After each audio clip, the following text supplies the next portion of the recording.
The expanded Centenarian Act will no longer, including the main Centenarian program, will no longer be administered by DSWD next year. Based on the law, it's going to be the National Commission on Senior Citizen. Bago tayo magpatuloy, huwag kalimutang mag-subscribe sa aking channel.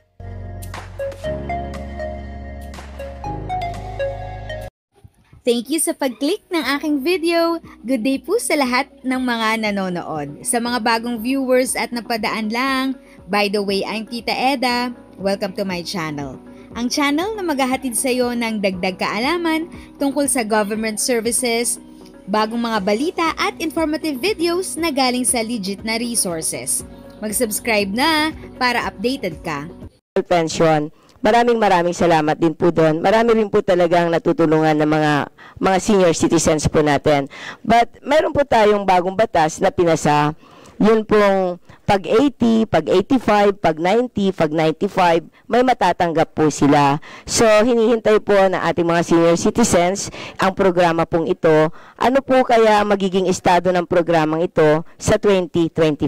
Pwede pong enlighten us. Thank you. Madam Chair, the good Congresswoman raised a very valid point. First of all, let me also thank her for the continued support to our regional office in the area. Madam Chair, as mentioned, the expanded the expanded Centenarian Act will no longer, including the main Centenarian program, will no longer be administered by DSWD next year.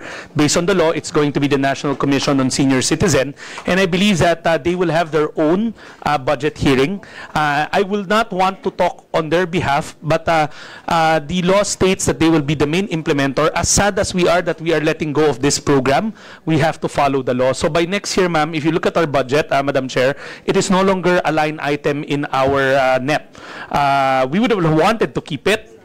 Mahal na ho namin ng mga senior citizen, kaya lang ho, kailangan namin sumunod sa batas. So, I would wait for the NCSC to explain their preparedness in implementing the original Centenarian Act and the expanded Centenarian Act. Okay, thank you very much. So for the record, next year, wala na po sa DSWD ang responsibilidad para sa centenarian, yung mga 100 years old, at yun hong 80, 85, 90, 95 sa expanded centenarian law. Madam Chair, that is correct. Nasa NCSC na po.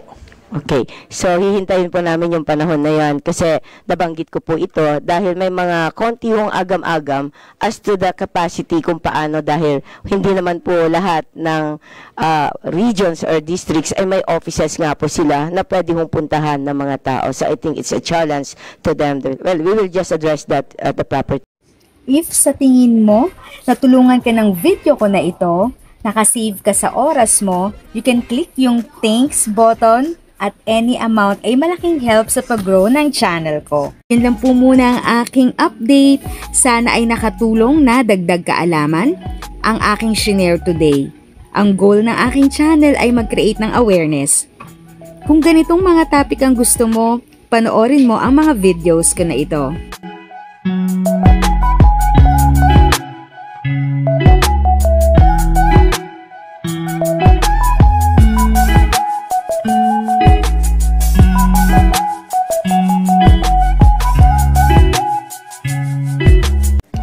Thanks for watching! Kung may kapamilya, kaibigan o kakilala sa tingin mo ay magiging interesado sa video, please share or tag sila sa comment section.